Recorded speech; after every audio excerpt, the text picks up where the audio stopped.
Muy buenos días nuevamente. Efectivamente, tenemos aquí la presencia a Jennifer Olinda del doctor Carlos Ferrero. Hacía la presentación, así él se ha desempeñado como presidente del Congreso de la República, presidente del Consejo de Ministros en administraciones anteriores. Él está integrando un grupo muy importante de intelectuales, de dirigentes civiles, militares peruanos, que es él es el coordinador del grupo Basadre, que tiene mucha importancia en el contexto de las opiniones que pueden vertir sobre asuntos de geopolítica y de política también nacional e internacional. Doctor Carlos Ferrero, para los amigos de TV Perú, ya estamos enlazados. Bienvenido, un gusto tenerlo aquí en los estudios de Radio Nacional y de TV Perú. Gracias, muy amable. Respecto a la presentación de mañana de la delegación peruana ante la Corte Internacional de Justicia de la Haya, sé que usted ha venido haciendo un seguimiento y además que como coordinador del grupo Basadre tiene toda una clarificada la posición peruana al respecto. ¿Cuál es su comentario? Yo creo que lo que vamos a hacer mañana es profundizar una respuesta al alegato chileno, es decir, rebatir uno por uno los argumentos que Chile ha dado pretendiendo que la declaración del año 52 es un tratado de límites. Como sostiene la representación peruana, el Perú no tiene un tratado de límites con Chile y la declaración del año 52 es una declaración con el propósito de proteger la riqueza marítima hasta las 200 millas. No tiene otra finalidad.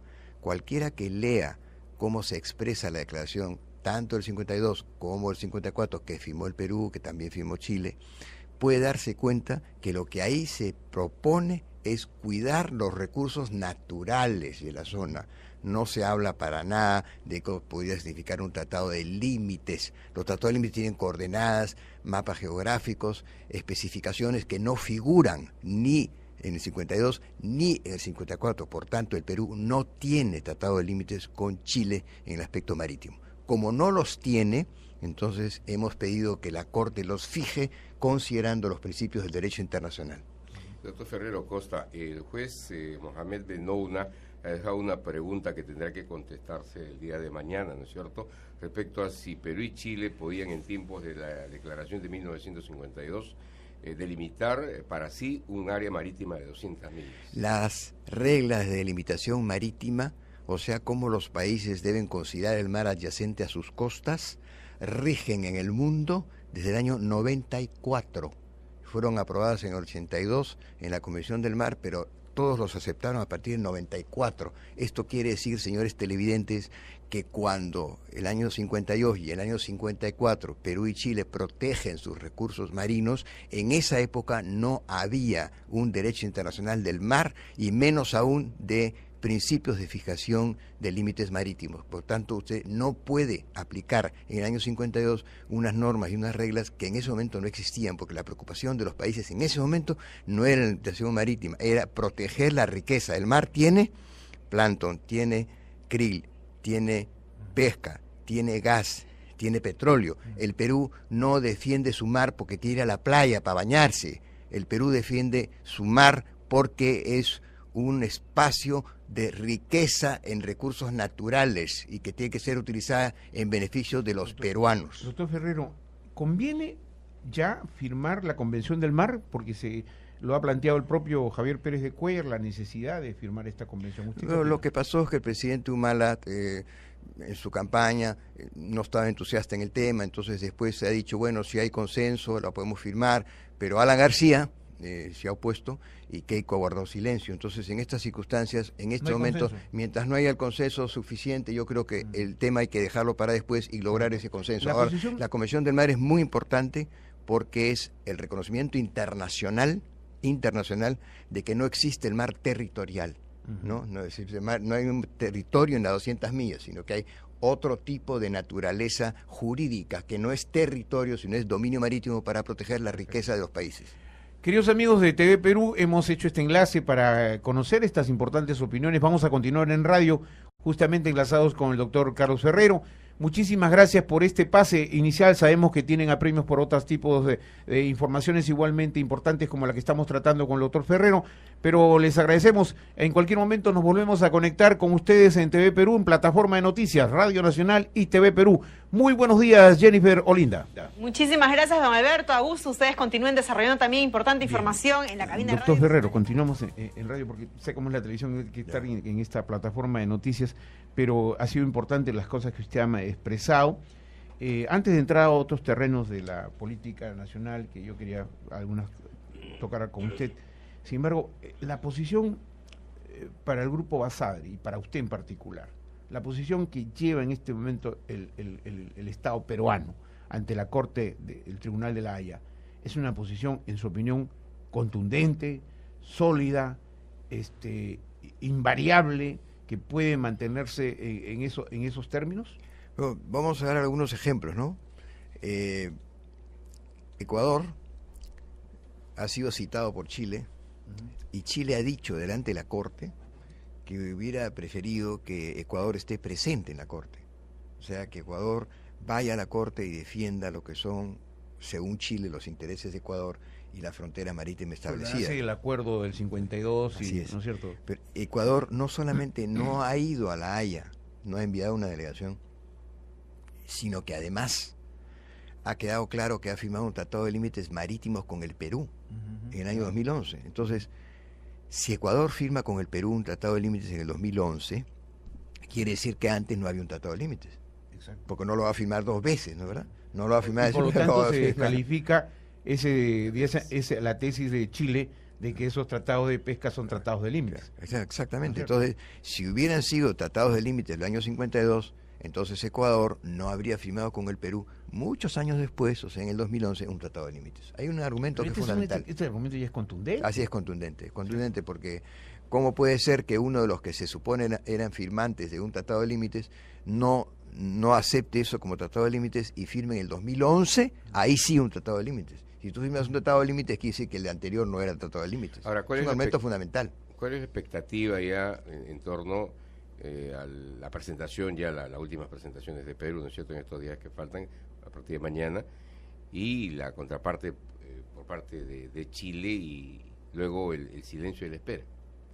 Bueno, lo que nosotros esperamos es, uno por uno, los argumentos que Chile ha expuesto en su réplica, nosotros poder contestarlos ahora. Y en eso el Perú es muy ordenado, se ha organizado bien, y cada una de las partes que intervienen tienen un contexto que no se mezcla con la intervención de otros.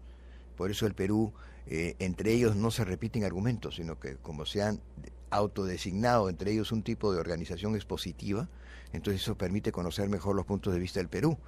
Por ejemplo, el Perú sostiene que para fijar una frontera tiene que tener en cuenta el criterio de la equidistancia, pero también el criterio de la equidad. O sea que tiene que haber un resultado. Puedes usar la equidistancia, pero siempre y cuando eso produzca un resultado de equidad, o sea, de justicia. Se ha probado, por ejemplo, que el largo de la costa que quedaría para el Perú con las 200 millas, según la tesis chilena, es mucho más pequeño que el lado de costa que tendría Chile con la tesis que ellos sostienen. Ahí nomás se ve el criterio de equidad que resulta vulnerado. ¿Por qué? Porque no puede ser que dos países que comparten el mar, uno tenga mucho más mar que el otro, a pesar de que los dos están frente a la misma costa. No es equitativo.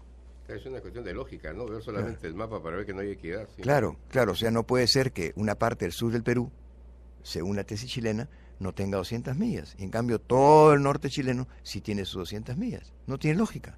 No, y lo peor de la lógica es que pensar que ellos puedan decir que en algún momento los acuerdos de pesca que se firmaron en el 58 y 54 pudieran haber sido aceptadas para el Perú, sabiendo que nos recortaba prácticamente. Yo quisiera que ustedes en algún momento lean al público las razones por las que se cita esas reuniones. Todas las razones que se dan es para proteger los recursos pesqueros, para asegurar recursos naturales, para que no haya depredación. O sea, la preocupación en ese momento era evitar que se empiecen a utilizar en perjuicio de Chile, de Ecuador y del Perú estas grandes empresas balleneras, sobre todo, que depredaban el mar peruano. Pero en esos acuerdos justamente se señala eso. Sí, ese es el porque propósito. Para que sea un tratado de límites, incluso marítimos, como se está señalando, tiene que estar expresamente, ¿no?, señalado, ¿no? Claro, cosa que no es el caso. Pueda ser expresamente reconocido. Claro. Ahora, además, hay que tener en cuenta que, y para esto mirar un poco más allá que el acuerdo de La Haya, el Perú tiene que ver con mucho cuidado cuál es su política de protección de recursos naturales en el mar, en general. Ya no solamente pensando en la zona que estamos disputando con Chile, sino en general la zona central del Perú, la zona del norte, porque como se viene manifestando por diversos medios de expresión, hay mucho desorden en la pesca y todavía el Perú no tiene capacidad de controlar sus 200 millas en toda la parte que le corresponde. Mucha pesquería informal y pirata, ¿no? Nacional y extranjera. Obviamente, claro, se llevan la pota y todo, y nadie los controla. Ahora, doctor Ferrero, durante mucho tiempo, cuando yo lo he entrevistado en otras emisoras, usted se ha manifestado, sí, muy, digamos, muy atento a la evolución de las relaciones con Chile, ¿no? Esto lo hemos notado todos, lo sabemos. Y usted a veces decía, el tratamiento en Chile respecto a los capitales peruanos no es exactamente el mismo que nosotros le damos a los chilenos acá. Sin embargo, aparece que por todo, no solo la posición que usted ha venido sosteniendo casi históricamente en los últimos tiempos, esta situación parece haber mejorado. Es decir, Chile en este momento tiene inversiones en el Perú por 11.000 y pico de millones de dólares, y Perú ya está llegando cerca a los 7.500 millones de dólares en Chile. Bueno, es una, digamos, ¿cómo lo aprecia usted? Es un cambio interesante, pero nadie ha publicado de dónde salen esas cifras y cómo es que esas cifras resultan en esa cantidad. A mí me gustaría que los que han expresado cuáles son esas cifras digan en detalle cómo es que esas cifras se conforman, ¿no? O sea, habría que mencionar. ¿Eso de Economía y Finanzas? No lo sé, pero lo justo sería expresar más o menos cuáles son esas empresas chilenas que en el Perú llegan a esos más de 11.000 y cuáles son las empresas peruanas que limitan a tanto. Las chilenas las conocemos nosotros, pero claro, digamos, las peruanas que están allá, así es. dicen que las cementeras, por ejemplo, ya empezaron a elaborar. Sí, pero eso no alcanza para justificarlo. Eso sí es cierto. Entiendo que es una empresa peruana que ha comprado en Chile. Sin embargo, la tesis que hemos venido sosteniendo, y yo quisiera utilizar un minuto para explicarlo, es que cuando un país vecino tiene una excesiva presencia en la inversión de otro, eso genera una presión política que a la larga vulnera, impide, dificulta la seguridad nacional. ¿Y cómo se estaría dando? Porque habría una contradicción en el sentido de que la posición peruana frente a Chile, del Estado peruano, no es una posición que haya estado sometida a un tipo de presión política, por el contrario, estamos siendo bastante exigentes, ¿no? Y con una eficacia en el derecho internacional bastante sí, en ese punto sí, ¿no? Yo creo que en ese punto estaría la presión política, por no, eso tiene que darse en los proyectos de ley, en las actitudes políticas que hay el Perú, pero lo podemos ver concretamente en un poco de la dificultad que hay en entender, por ejemplo, el armamentismo chileno, ¿no? Ellos están en una carrera para obtener cada vez más armamentos, consideran seguramente, según su criterio, que eso es para proteger sus inversiones. Nosotros lo consideramos que es una amenaza. Por ejemplo, ahora hay una especie de entendimiento para la Alianza del Pacífico, Chile, Colombia, Perú, Estados Unidos y México. Así es. ¿No? Entonces yo pregunto si tiene lógica que el Perú ingrese a esa alianza, sabiendo que uno de los miembros de la alianza tiene una carrera armamentista que no ha sido detenida. Yo creo que esto hay que tratarlo. Yo no digo que sea una advertencia, una amenaza a Chile, sentarse con ellos, esto es un problema y hay que resolverlo. Usted trató un tema muy importante que de repente si hubiéramos seguido en la otra línea no lo hubiera preguntado, pero ya que usted lo ha tratado, yo me acuerdo que en el gobierno del señor Toledo, yo trabajaba en otro medio de comunicación, y nos preguntábamos constantemente hacíamos la pregunta al aire, de por qué se armaba tanto Chile y nosotros no comprábamos nada. Y en una oportunidad un periodista le pregunta al presidente Toledo qué opinión tenía del armamentismo de Chile y el señor Toledo contestó, mientras ellos compren armas, nosotros vamos a comprar libros y cuadernos. Entonces, ¿esa era la lógica del gobierno en el cual usted trabajó? Yo no recuerdo esa frase de Toledo, solo puedo decirle que nosotros compramos las fragatas. Lo dijo. Que nosotros las fragatas Lupo. Sí, claro. Que nosotros mejoramos la condición de que tenían los reservistas, hicimos algunas tareas, pero en esa época no había los recursos que hay ahora. que son mucho mayores. De otro lado, en general, el Perú no puede igualar a Chile en su compra de armamento, porque eso significaría sacrificar recursos que son muy valiosos. Yo creo que ahora, inclusive para la formación de esta fuerza disuasiva, el Perú no debe pretender quedar igual que Chile, sino tener los elementos suficientes como a poder defenderse en el supuesto Pero se caso. eliminarían todos estos fantasmas, esta situación de una carrera armamentista, de posiciones ofensivas, disuasivas y todo, si es que se logra finalmente que la Corte defina a través de esta resolución ya los problemas de la delimitación marítima. Yo no creo, yo creo que Chile con su armamentismo no lo pensó tanto para defender lo que creen que es su mar, sino fundamentalmente porque ellos han declarado que es para proteger sus inversiones. Como las inversiones siguen y van ¿Usted está sugiriendo aumentando, que hay una intencionalidad expansionista? va a seguir. Siempre la han tenido, ¿no? Ahora la situación internacional es diferente. Totalmente. Yo creo que hoy día ya una guerra de tanques, aviones, es mucho más improbable, pero en cambio una conquista económica de un país vecino sí está dentro de las posibilidades. Doctor Además, Ferrero, acá hay una... sí, dígame. Sí, no, ha pasado desapercibido la publicación hace un par de años de los Wikileaks Ajá. relacionados a Perú y Chile. Y relacionados a Chile, en especial la relación de Estados Unidos con Chile. Esos Wikileaks, que aquí he traído algunos, demuestran la relación privilegiada que Estados Unidos quiere tener con Chile. Y dice ellos que actualmente nosotros somos aliados estratégicos desde el punto de y vista que estamos con el económico, ¿no? de comercio y Sí. también con lucha contra el narcotráfico. El embajador Kelly en 2006, en un cable número 112-480 a todas las embajadas del Cono Sur les dice: deberíamos buscar otras formas de entregar a Chile el liderazgo e iniciativas importantes, sin que los hagamos ver como nuestras marionetas o sustitutos. Posteriormente, dice, en una reunión que hubo ahí en América del Norte, el señor Carlos Appelgren y otro diplomático chileno comenzaron el liderazgo positivo de Chile y dijeron Chile puede liderar con su ejemplo y con sus acciones, dicho por los propios norteamericanos. Y después, el embajador en Santiago en el 2009 dice: uno de nuestros principales objetivos para Chile ha sido expandir su rol de liderazgo en América Latina más allá del hemisferio sobre base de herramientas diplomáticas, militares y económicas. Chile es también un importante socio en los esfuerzos, etcétera, etcétera. Esto vamos a seguramente desarrollar. Espero que no sea la primera y la última. Usted tiene que venir, ¿eh? Lo estoy No, invitando yo sí, para con mucho estar en gusto, contacto. Alberto, Quería con preguntarle mucho algo sobre política interna. ¿Cómo va la, no sé si alianza, apoyo de Perú Posible al gobierno del presidente Ollantumala? Usted tuvo una última reunión, ¿no es cierto? Sí, nosotros apoyamos a Humala porque preferíamos esa alternativa a que pudiera ganar Keiko, pero además porque Humala se pasó de la izquierda al centro en su plataforma política. Ahora, es verdad... ¿Ustedes son centro? Sí, más bien centro-izquierda.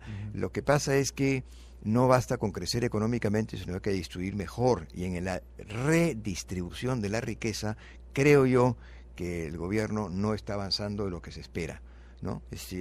Hay un montón de ejemplos. Pasó también lo mismo con el gobierno de Toledo, ¿no? Porque al Puede final ser. el programa Juntos casi fue el final del programa, Claro, digamos, con la diferencia que nosotros no teníamos el crecimiento que hay ahora, ¿no?